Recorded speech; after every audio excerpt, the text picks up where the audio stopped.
ಆತ್ಮೀಯ ಬಂಧುಗಳೇ, ಹೇಗಿದ್ದೀರಾ ಎಲ್ಲರೂ? ಸ್ನೇಹಿತರು ನೋಡಿ, ಎಸ್ ಎಲ್ ಭೈರಪ್ಪ ಅಂತ ಕೂಡ ನೀವು ಎಷ್ಟೋ ಜನ ಗೊತ್ತಿರಲ್ಲ, ಎಷ್ಟೋ ಜನಕ್ಕೆ ಕೇಳಿರ್ಬೋದು. ಕೆಲವರೆಲ್ಲ ಕನ್ನಡದವರು ಅಂತ ನಾವು ಯಾರು ಕರಿತೀವಿ, ಅದಕ್ಕಂದರೆ ಕನ್ನಡ ಒಂದು ಸಬ್ಜೆಕ್ಟನ್ನು ಓದುವಂಥವ್ರು, ಕನ್ನಡದ ವಿಷಯಗಳನ್ನ ಅತಿ ಹೆಚ್ಚು ಸಿನಿಮಾದಲ್ಲಿ ಕೆಲವರು ಕಥೆ ಕಾದಂಬರಿಗಳನ್ನ ಓದಿರ್ತಕ್ಕಂಥವ್ರಿಗೆ ಗೊತ್ತಿರುತ್ತೆ ಇವ್ರು ಯಾರು ಅಂತ. ಎಷ್ಟೋ ಜನಗಳಿಗಂತೂ ಗೊತ್ತಿರಲ್ಲ. ಯಾಕೆಂತಂದರೆ ಇವರು ಯಾರು ಅಂತಂದ್ರೆ ಸ್ವಲ್ಪ ಒಂದು ರಿಯಲ್ ಲೈಫ್ ಸ್ಟೋರಿಯನ್ನು ತಿಳ್ಕೊಳ್ಳೋಣ. ಅದಕ್ಕೂ ಮೊದಲು ನಮ್ಮ ಚಾನಲ್ ಫಸ್ಟ್ ಟೈಮ್ ನೋಡ್ತಾ ಇದ್ದರೆ ದಯವಿಟ್ಟು ಸಬ್ಸ್ಕ್ರೈಬ್ ಮಾಡಿ ನೋಡಿ. ಸದಾ ಹೀಗೆ ನಿಮ್ಮ ಬೆಂಬಲ ಇರಲಿ ಅಂತ ಕೇಳ್ಕೊತೀವಿ. ಸ್ನೇಹಿತರು ನೋಡಿ, ಸಂತೆ ಶಿವರ ಲಿಂಗಣ್ಣಯ್ಯ ಭೈರಪ್ಪ ಅಂತ ಹೆಸರು ಇರ್ತಕ್ಕಂಥ ಇವ್ರ ಹೆಸರು ನೋಡಿ. ಇವ್ರ ಹೆಸರು ಮೂಲತಃ ಬಂದು ಸಂತೆ ಶಿವರ ಲಿಂಗಣ್ಣಯ್ಯ ಭೈರಪ್ಪ. ಆಧುನಿಕ ಕನ್ನಡ ಸಾಹಿತ್ಯದ ಒಂದು ಕಾದಂಬರಿಕಾರರು ಹಾಗೂ ಲೇಖಕರು ನೋಡಿ. ಕನ್ನಡ ಭಾಷೆಯಲ್ಲಿ ಪುಸ್ತಕಗಳನ್ನು ಬರೆದಿರುವ ಇವರ ಕೃತಿಗಳಂತೂ ಇಂಗ್ಲೀಷ್ ಹಾಗೂ ಭಾರತೀಯ ಭಾಷೆಗಳಿಗೆ, ಹಲವಾರು ಭಾಷೆಗಳಿಗೆ ಅನುವಾದಗೊಂಡು ಭಾರತದ ಒಂದು ಸಾಹಿತ್ಯ ವಲಯದಲ್ಲಂತೂ ಹೆಸರು ಪಡ್ಕೊಂಡಿರ್ತಕ್ಕಂಥ ತುಂಬ ಫೇಮಸ್ಸು. ಈಗ ನೋಡಿ, ನಮ್ಮ ಎಕ್ಸಾಂಪಲ್ ಬಂದರೆ ಕುವೆಂಪು ಅವರು, ಗಿರೀಶ್ ಕಾರ್ನಾಡ್ ಅವರು ಅಂತ ನಾವು ದ ರಾ ಬೇಂದ್ರೆ ಅವರು ಅಂತ ಏನು ಕರಿತೀವಿ ಕವಿಗಳಲ್ಲಿ, ಇವರು ಕೂಡ ಅದೇ ರೀತಿ. ಈಗ ದೇವನೂರು ಮಹಾದೇವ ಅಂತ ಎಕ್ಸಾಂಪಲ್ ನಾವು ಈಗ ಕರೆಯಲ್ವಾ, ಅದೇ ರೀತಿ ಇವರು ಕೂಡ ಒಬ್ಬ ಕವಿಗಳಲ್ಲೂ ಕೂಡ ಒಬ್ಬರು, ಕವಿಗಳಲ್ಲಿ, ಕಾದಂಬರಿಕಾರರಲ್ಲಿ, ಕಥೆಗಳಲ್ಲಿ ಬರೆಯುವಂಥರಲ್ಲಿ ಒಬ್ಬರು. ಈಗ ಸಿನಿಮಾಗಳಲ್ಲೂ ಕೂಡ ಕೆಲವರು ಕಥೆಯ ಸ್ಟೋರಿನೆಲ್ಲ ಲಿರಿಕ್ಸ್ ಹಾಡು ಬರಿತೀವಿ. ಅದೇ ರೀತಿ ಇವರು ಕೂಡ ಒಂದು ಕಥೆ ಕಾದಂಬರಿಗಳನ್ನ ಬರೀತಕ್ಕಂಥ ಒಂದು ಜನಪ್ರಿಯವಾದಂಥ ವ್ಯಕ್ತಿ ನೋಡಿ. ಎಷ್ಟೋ ಜನ ಗೊತ್ತಿರಲಿಲ್ಲ ನೋಡಿ, ಸದ್ಯಕ್ಕಂತೂ ಫಸ್ಟ್ ಟೈಮ್ ತಿಳ್ಕೊತಾ ಇದ್ದೀರಾ ಅನಿಸುತ್ತೆ ಎಷ್ಟೋ ಜನಗಳಿಗಂತೂ ಕಥೆ ಕಾದಂಬರಿಗಳನ್ನ ಓದೋರಿಗೆ, ಕನ್ನಡದ ಸಾಹಿತ್ಯ ವಲಯದಲ್ಲಿ ಇರ್ತಕ್ಕಂಥವ್ರಿಗೆ ಗೊತ್ತಿರುತ್ತೆ ನೋಡಿ. ಇವ್ರು ಏನಂತಂದರೆ ಹಲವಾರು ಭಾಷೆಗಳಿಗೆ ಒಂದು ಏನಂತಂದರೆ ನಮ್ಮ ಕನ್ನಡ ಭಾಷೆ ಬಿಟ್ಟು ಬೇರೆ ಬೇರೆ ಭಾಷೆಗಳಲ್ಲೂ ಕೂಡ ಇವರು ಪ್ರಮುಖವಾದ ಒಂದು ಸ್ಥಾನವನ್ನು ಪಡ್ಕೊಂಡಿದ್ದಾರೆ. ಭಾರತದ ಸಾಹಿತ್ಯ ವಲಯದಂತೂ ತುಂಬ ಫೇಮಸ್ ಅಂತ ಹೇಳ್ಬೋದು ನೋಡಿ. ಇವರ ಒಂದು ಕಾದಂಬರಿಗಳು ಹಲವಾರು ಮರುಳು ಮುದ್ರಣಗೊಂಡು ಕನ್ನಡದ ಜನಪ್ರಿಯ ಬರಹಗಾರರಾಗಿದ್ದರಂತೆ. ಜನನ ಬಂದು ಆಗಸ್ಟ್ 20, 1931 ಇವರು ಜನಿಸ್ತಾರೆ. ಇಲ್ಲಿ ಹಾಸನದ ಒಂದು ಜಿಲ್ಲೆಯಲ್ಲಿ ನೋಡಿ. ನಿಧನ ಅಂದರೆ ಈಗ ಸೆಪ್ಟೆಂಬರ್ 24, 2025. ಈಗ ದಸರಾದ ಒಂದು ಸಂದರ್ಭದಲ್ಲಿ ನಿಧನರಾಗಿದ್ದಾರೆ. ನೀವು ಎಲ್ಲರೂ ಕೂಡ ನೋಡ್ತಾ ಇರ್ತೀರಿ ಆಲ್ರೆಡಿ. ಆಲ್ಮೋಸ್ಟ್ ಮಾಧ್ಯಮಗಳಲ್ಲೆಲ್ಲ ಬರ್ತಾ ಇರ್ತಕ್ಕಂಥದ್ದು ಇವರದೇ ಸುದ್ದಿ. ದಸರಾ ಒಂದು ಉದ್ಘಾಟನೆಯನ್ನು ಮಾಡಿ ಈಗ ಮರಣವನ್ನು ಹೊಂದ್ಬಿಟ್ಟಿದ್ದಾರೆ ಅಂತ ಕೂಡ ಕೇಳಿ ಇದೆ ನೋಡಿ. ಬಹುಮಾನಗಳಂತೂ ಪದ್ಮಭೂಷಣ, ಪದ್ಮಶ್ರೀ, ಸಾಹಿತ್ಯ ಅಕಾಡೆಮಿ ಕಡೆಯಿಂದ ಒಂದು ಅವಾರ್ಡ್ಗಳೆಲ್ಲ ಕೊಟ್ಟಿದ್ದಾರೆ. ಯಾಕೆಂದರೆ ಅವರು ಬರೆದಿರ್ತಕ್ಕಂಥ ಬರವಣಿಗೆ ರೈಟರ್ಸ್ ಅಂತ ನಾವೇನು ಕರಿತೀವಿ, ಆ ಒಂದು ಶೈಲಿಯನ್ನು ಮೆಚ್ಚಿ, ಕಥೆ ಕಾದಂಬರಿ ಒಂದು ಇತಿಹಾಸವನ್ನು ಮೆಚ್ಚಿ ಪ್ರಶಸ್ತಿಗಳನ್ನು ಕೊಟ್ಟಿರ್ತಕ್ಕಂಥದ್ದು. ಮತ್ತು ಇವರ ಒಂದು ಬಯೋಡಾಟಾ ಇನ್ನು ಮುಂದೆ ಏನೇನೆಲ್ಲ, ಹಿಂದೆ ಎಲ್ಲ ಏನೇನು ಬರೆದಿದ್ರು, ಮುಂದೆ ನೋಡಿ ತೀರೋಗಿದ್ದಾರೆ. ಈಗ ಹಿಂದೆ ಎಲ್ಲ ಯಾವ್ಯಾವ ಕಾದಂಬರಿಗಳನ್ನ ಬರೆದಿದ್ರು ಒಂದಷ್ಟು ಮಾಹಿತಿಯನ್ನು ಕಲೆ ಹಾಕೊಂಡು ಬನ್ನಿ ನೋಡಿ. ಆಸ್ಪತ್ರೆಗೂ ಕೂಡ ಅಡ್ಮಿಂಟ್ ಆಗಿ ಚಿಕಿತ್ಸೆ ತೊಗೋತಾ ಇದ್ದೀನಿ ಅಂತ ಕೂಡ ಒಂದು ಜಯದೇವ ಹಾಸ್ಪಿಟ್ಲಿಗೂ ಕೂಡ ಅಡ್ಮಿಂಟ್ ಆಗಿದ್ದಂತೆ. ಈಗ ನೋಡಿ, ಉಚಿತ ಚಿಕಿತ್ಸೆ ತೊಗೋತಾ ಇದ್ದೀನಿ ಅಂತ ಕೂಡ ಜಯದೇವ ಹಾಸ್ಪಿಟ್ಲಿಗೆ 2 ಲಕ್ಷ ಕೂಡ ಒಂದು ದೇಣಿಗೆಯನ್ನು ಕೊಟ್ಟಿದ್ರಂತೆ ಎಸ್ ಎಲ್ ಭೈರಪ್ಪನವರು. ಈ ಕುರಿತು ಮಾಜಿ ನಿರ್ದೇಶಕ ಸಂಸದ CN ಮಂಜುನಾಥ್ ಅವರು ಕೂಡ ಹೇಳ್ಕೊಂಡಿದ್ದಾರೆ. ಎಸ್ ಎಲ್ ಭೈರಪ್ಪನವರು ನಮ್ಮ ಹಾಸ್ಪಿಟ್ಲಲ್ಲೇ ಅಡ್ಮಿಟ್ ಆಗಿದ್ದಾರೆ ಅಂತೆಲ್ಲ ಹೇಳ್ಕೊಂಡಿದ್ರು ನೋಡಿ. ಜಯದೇವ ಹಾಸ್ಪಿಟ್ಲಿಗೆ ಕೇಳ್ಬೋದು ನೀವು, ಬನ್ನೇರುಘಟ್ಟ ರೋಡಲ್ಲಿ ಇರ್ತಕ್ಕಂಥ ಬೆಂಗಳೂರಿನಲ್ಲೇ ಜಯದೇವ ಹಾಸ್ಪಿಟ್ಲು.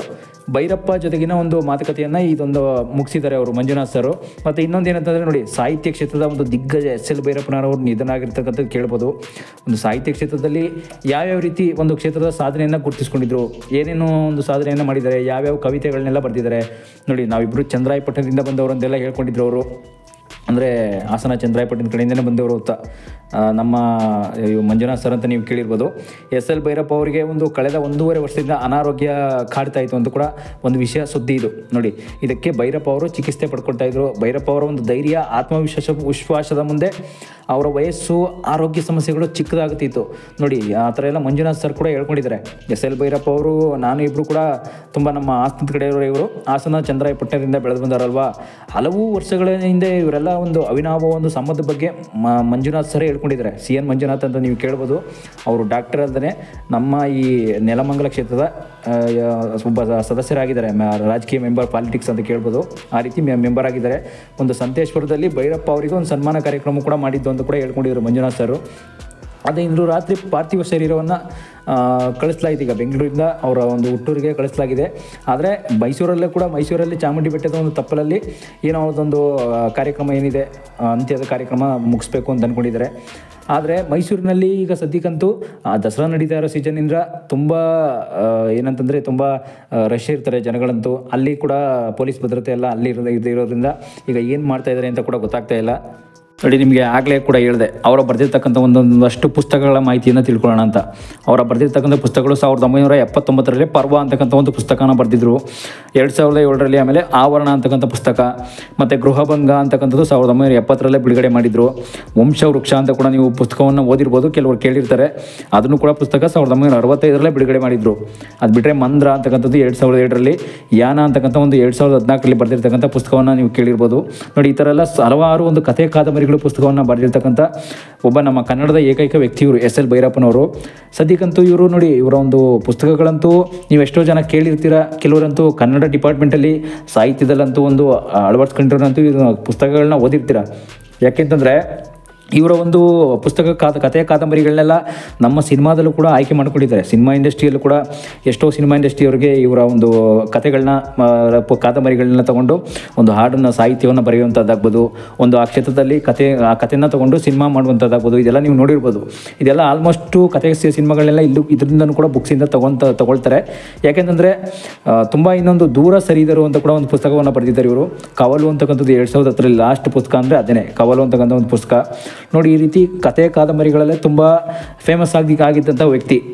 ಲಾಸ್ಟ್ ಟೈಮ್ ಕೊನೆಗಳಿಗೆ ಎಲ್ಲಂತೂ ನೀವು ನೋಡ್ತಾ ಇರ್ತೀರ, ಗಿರೀಶ್ ಕಾರ್ನಾಡ್ ಲಾಸ್ಟ್ ಟೈಮ್ ನಮ್ಮ ಜ್ಞಾನಪೀಠ ಪ್ರಶಸ್ತಿ ಪುರಸ್ಕೃತರಲ್ಲಿ ಚಂದ್ರಶೇಖರ ಕಂಬಾರ, ಗಿರೀಶ್ ನಾಡನ್ ಅಂತ ಕೇಳಿರ್ತೀವಲ್ಲ, ಅದೇ ರೀತಿ ಸದ್ಯಕ್ಕೆ ಇವರಿಗೆ ಪದ್ಮಶ್ರೀ ಪ್ರಶಸ್ತಿ ಸಿಕ್ಕಿರೋದನ್ನ ನಾವು ನೋಡ್ಬೋದು.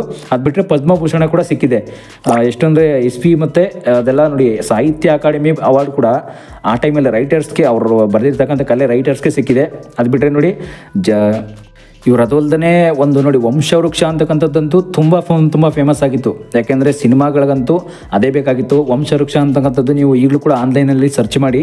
ಯಾಕೆಂದರೆ ಅದರಲ್ಲಿ ಗಿರೀಶ್ ಕಾರ್ನಾಡ್ ಅವರ ಒಂದು ಫೋಟೋ ತುಂಬ ವೈರಲ್ ಆಗಿ ದೊಡ್ಡ ಸದ್ದು ಮಾಡಿತ್ತು. ಅದು ಬಿಟ್ಟರೆ ತಬ್ಬಲಿಯು ನೀನಾದೆ ಮಗನೇ ಅಂತದೆಲ್ಲ ಒಂದು ಪುಸ್ತಕ ಆಗ್ಬೋದು, ಮತದಾನ ಅನ್ನೋ ಪುಸ್ತಕ, ಈ ಥರ ಎಲ್ಲ ಹಲವಾರು ಪುಸ್ತಕಗಳಂತೂ ಎಸ್ ಎಲ್ ಭೈರಪ್ಪನವ್ರನ್ನ ಒಂದು ಕವಿಯಾಗಿ ಮಾಡಿಬಿಡ್ತು. ನೋಡಿ, ಆ ರೀತಿ ಬರೆದಿರ್ತಕ್ಕಂಥ ಪುಸ್ತಕಗಳು ಎಷ್ಟು ಇಂಪಾರ್ಟೆಂಟಾಗಿ ಪ್ರಾಮುಖ್ಯತೆಯನ್ನು ಪಡ್ಕೊಳ್ತು ಅಂತಂದರೆ, ವಂಶವೃಕ್ಷ ಅಂತಕ್ಕಂಥದ್ದು 1970ರಲ್ಲೇ ಅವರ ಗಿರೀಶ್ ಕಾರ್ನಾಡ್ಗಂತೂ ತುಂಬ ದೊಡ್ಡ ಶಕ್ತಿಯನ್ನು ತಂದುಕೊಟ್ಟಿತ್ತು. ಯಾಕೆಂದರೆ ಈಗ ನೋಡಿ, ಗಿರೀಶ್ ಕಾರ್ನಾಡ್ ಅವರು ಸಿನಿಮಾದಲ್ಲೂ ಕೂಡ ನೀವು ಪಾಠ ಮಾಡಿರ್ತಾರೆ. ಅವರು ಕವಿಗಳು ಮಾತ್ರ ಅಲ್ಲ ಅಂತ ಅನ್ಕೋಬೇಡಿ.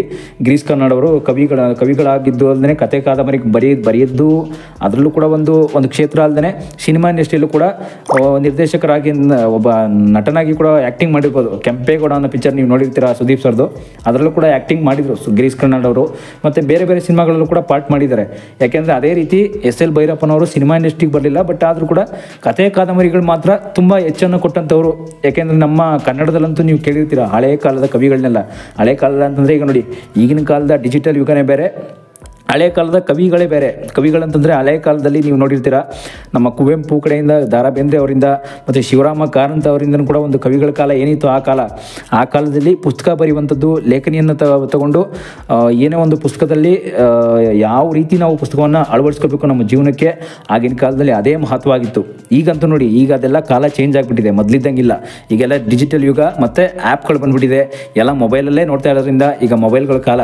ನೋಡಿ, ಆ ಕಾಲಕ್ಕೆ ಪುಸ್ತಕಗಳಂತೂ ತುಂಬ ಹಿಟ್ಟಾಗಿತ್ತು. ಸದ್ಯಕ್ಕಂತೂ ಈ ಕಾಲಕ್ಕೆ ಈಗ ಮೊಬೈಲ್ಗಳಲ್ಲಿ ಇರ್ತಕ್ಕಂಥ ಆ್ಯಪ್ಗಳು ತುಂಬ ಫೇಮಸ್ ಆಗ್ತಿವೆ ಅಂತ ಹೇಳ್ಬೋದು. Thank you.